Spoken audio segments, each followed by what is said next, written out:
Good morning to all. कल हम part 4 कर चुके थे, पार्ट 3 कर चुके थे जो कि फंडामेंटल राइट। आज का अगला चैप्टर है part 4, that is directive principle of state policy. Directive principle of state policy. और इसमें आर्टिकल कहाँ से कहा था? क्या आर्टिकल 36 से लेके 36 से लेके 51। ये ध्यान रखना आपने। थोड़ा सा इसके बारे में बताता हूँ। Directive principle of state policy, इसका मतलब ये एक डायरेक्शन है जो कि स्टेट को दिए जाते हैं, ना कि किसी व्यक्ति को। देखिए, जो लोग हैं उनके बारे में बताने के लिए या फिर उनको राइट देने के लिए कि वे अच्छी ज़िंदगी जी सके, उसके लिए फंडामेंटल राइट बने हुए हैं कि अगर कोई उनको भंग करता है तो they can directly approach to the supreme court. ठीक है, और सुप्रीम कोर्ट वहाँ से रिट जारी करता है अंडर आर्टिकल 32। बट कोई चीज़ ऐसी भी होनी चाहिए जो कि स्टेट को बताई जाए, state in the sense nation को, हमारी कंट्री को, या फिर हमारे राज्य सरकार को या पंचायत को, कि उन्होंने क्या क्या काम करने हैं। तो उसके लिए जो चीज़ निकल के आई थी वो आई थी directive principle of state policy. कोई दिक्कत तो नहीं किसी को इसमें? ठीक, चलो ये डन। चलते हैं आगे, फिर थोड़ा पढ़ेंगे इसके बारे में। ये समझ के आप डायरेक्शन है स्टेट्स के लिए। ये हमने कहाँ से लिया है? आयरलैंड से, मैं बता चुका हूँ। और कभी क्वेश्चन हो जाए ना आयरलैंड ने कहाँ से लिया, तो आयरलैंड ने लिया है स्पेन से। एक दो और इम्पोर्टेंट बात। पहली बात मैंने कहा ना कि ये केवल स्टेट के लिए बनी है, बट स्टेट के लिए बनी है तो ऐसा नहीं कि ये करनी ही पड़ेगी, बाइंडिंग नहीं है।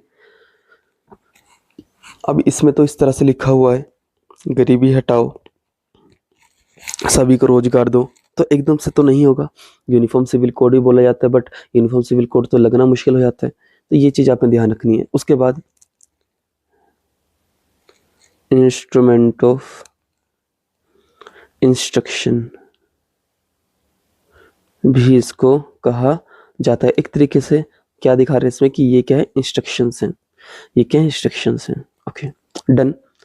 उसके बाद नॉन जस्टिसेबल है।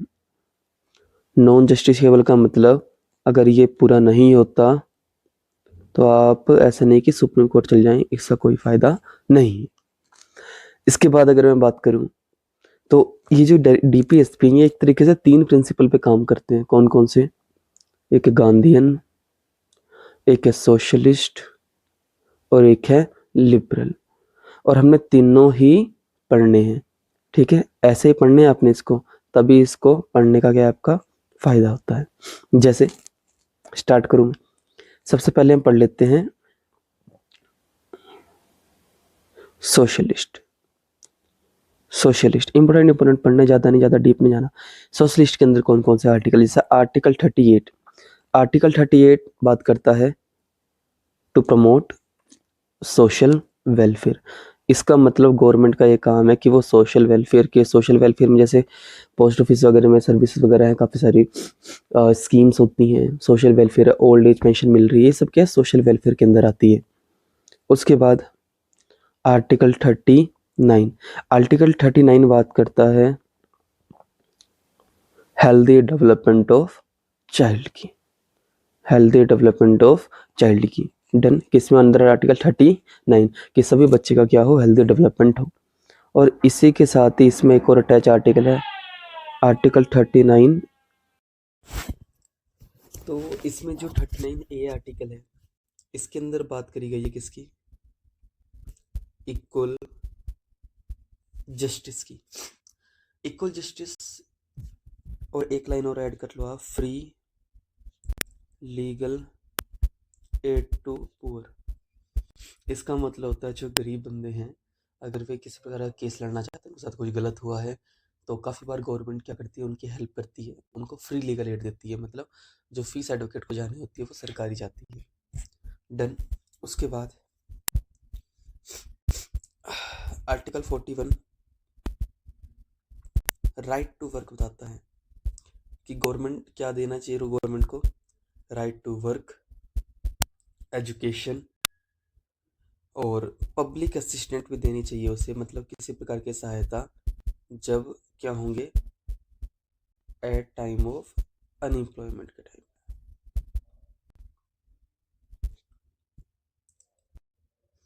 तो अनएम्प्लॉयमेंट के टाइम भी गवर्नमेंट क्या काम करेगी, उनको पब्लिक असिस्टेंस देगी, रोजगार के अवसर खोलेगी और साथ साथ उनको कुछ मदद भी करेगी। डन। ज़्यादा नहीं पढ़ने, अपने कम कम करने हैं। जैसे आर्टिकल 42 है, ह्यूमेन कंडीशन फॉर वर्क। कहने का मतलब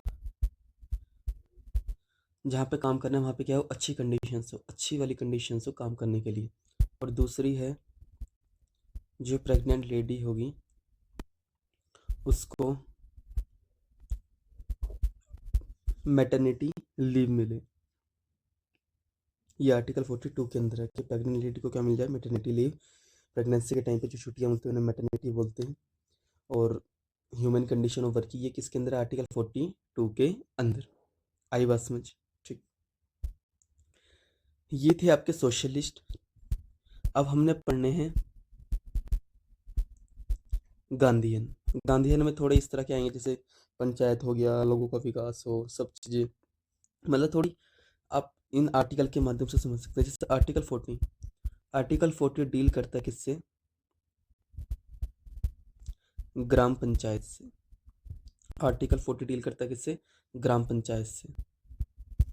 आर्टिकल 43 बात करता है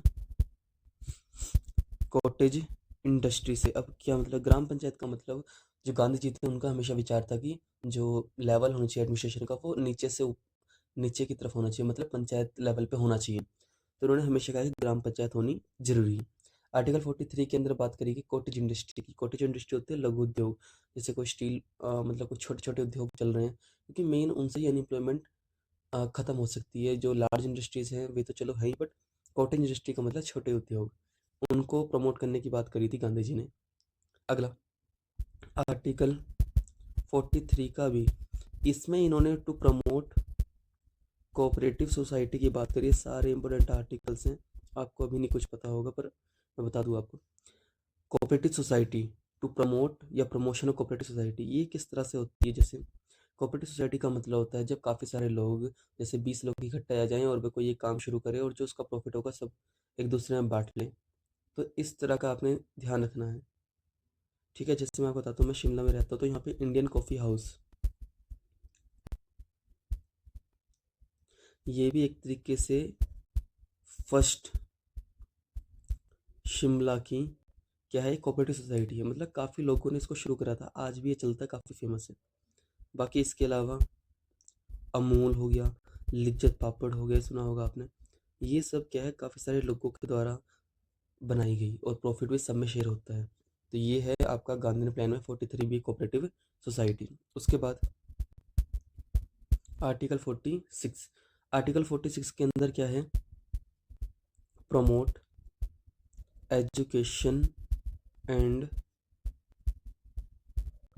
economic interest of SC ST OBC। Gandhi plan के अंदर ये भी आया गया कि जो SC ST OBC पिछड़े वर्ग हैं उनको एजुकेशन और इकोनॉमिक के मतलब फ़ायदे दिए जाएँ, उनको पढ़ाया जाए या फिर उनको किसी प्रकार से धनराशि से जो हम मदद कर सकते हैं वो भी कराई जाए। यहीं से हम कह सकते हैं रिजर्वेशन वगैरह की यहीं से भी देन है। अगला आर्टिकल 47, यहाँ पे है prohibit consumption of intoxicant drink.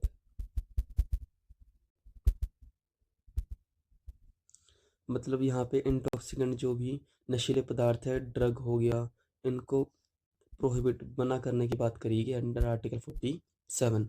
और last important article 48, prohibition of slaughter of cow. जो गो हत्या है उसकी भी मनाही किस अंदर आर्टिकल के अंदर दी गई, 48 के अंदर। तो ऐसे करके कौन सा खत्म हो गया, गांधीयन। अब है लिबरल। सबसे पहले आर्टिकल 44। आर्टिकल 44 है यूनिफॉर्म सिविल कोड। आर्टिकल 44 बताता है किसके बारे में, यूनिफॉर्म सिविल कोड के बारे में। ठीक है, यूनिफॉर्म सिविल कोड में समझा देता हूँ। जैसे अभी हाल ही में उत्तराखंड में लागू हुआ था, गोवा में तो है ही पहले से। यूनिफॉर्म सिविल का ऐसा होता है जैसे हिंदू, मुस्लिम, सिख, ईसाई, काफ़ी सारे हमारे पास रिलीजन है मेनली, तो सबके अलग अलग कस्टम है शादी के, डिवोर्स के या एडॉप्शन के, बच्चों को अडॉप्ट करने के, तो ये इतने सारे अलग अलग चीज़ें हैं। अब जब एक स्टेट है या फिर एक गवर्नमेंट है तो सभी चीज़ें सेम होनी चाहिए, तो उसी को सेम लाने की जो प्रोसेस है या फिर जो उसको यूनिफॉर्म सिविल कोड कहा जाता है। बट थोड़ा सा मुश्किल है क्योंकि हिंदू का तरीका अलग है, मुस्लिम का अलग है, तो उन्हें एक साथ लाना थोड़ा सा मुश्किल होता है, इसलिए ये सब जगह इम्प्लीमेंट नहीं हो पा रहा है। बट आर्टिकल 44 आप समझ गए, यूनिफॉर्म सिविल कोड। उसके बाद आर्टिकल 45 बात करता है education for all children child having 6 year, मतलब 6 साल के बच्चे जो कम हैं उनकी तो एजुकेशन फॉर होगी ही होगी, मतलब उनको कंपलसरी एजुकेशन मिलेगी और फ्री एजुकेशन ही मिलेगी, ये ध्यान रखना है आपने। अंडर आर्टिकल 45 फंडामेंटल राइट के अंदर भी कहाँ कहा गया है, आर्टिकल 21 के ए में कि राइट टू एजुकेशन है उसके अंदर। अब जब ये फंडामेंटल राइट में चला गया तो ये चीज़ करनी कंपलसरी होगी, तभी सरकारी स्कूल बंद नहीं हो सकते। आर्टिकल 48 एनिमल हस्बेंड्री, पशुपालन जिसे हम बोलते हैं, वो है अंडर आर्टिकल 48 में, ये ध्यान रखना आपने। उसके बाद है अंडर आर्टिकल 48, इसमें आता है to protect and improve environment forest and wildlife. इसके अंदर प्रोटेक्ट करना, इम्प्रूव करने की बात करिए किसकी, इन्वायरमेंट और फॉरेस्ट की, अंडर आर्टिकल 48 के ए में, कि हमें अपने इन्वायरमेंट और फॉरेस्ट और जो वाइल्ड लाइफ है उसको बचाना चाहिए। डन। अगला आर्टिकल 49, ये बात करता है to protect monument. To protect monument का मतलब जो भी हमारी धरोहर है, जो भी हेरिटेज साइट है, उनको हमें बचा के रखना चाहिए। जैसे चाहे ताजमहल है, लाल किला है, ये हेरिटेज साइट है तो इनका संरक्षण हमें करना चाहिए। उसके बाद आर्टिकल 50 सबसे important, separation of judiciary from executive. Separation of judiciary from executive, कौन सा एग्जीक्यूटिव होते हैं, सीएम वगैरह, पीएम, जो भी एग्जीक्यूट करवाते हैं, फिर जितने भी ऑफिसर्स होते हैं, तो उसको क्या होना चाहिए, जुडिशरी से अलग होना चाहिए, वरना लोगों का फेथ ही खत्म हो जाएगा। तो जुडिशरी अपने हिसाब से काम करेगी और एग्जीक्यूटिव अपने हिसाब से, उनमें कोई मर्जप नहीं होगा। The last one is article 51, internal peace and security. International, तो इंटरनल तो हो गए, इंटरनेशनल पीस एंड सिक्योरिटी, मतलब पूरी दुनिया के जितने भी देश है सबके साथ हम अच्छी शांति और सिक्योरिटी के साथ अच्छी बना कर, मतलब शांति के लिए, मेनली पीस के लिए, ठीक है, और सबको मतलब शांति वार्ता करने में मतलब मदद वगैरह करेंगे। तो ये सब थे लिबरल आइडिया, तो ये आपने ध्यान रखने हैं, ठीक है। Thank you.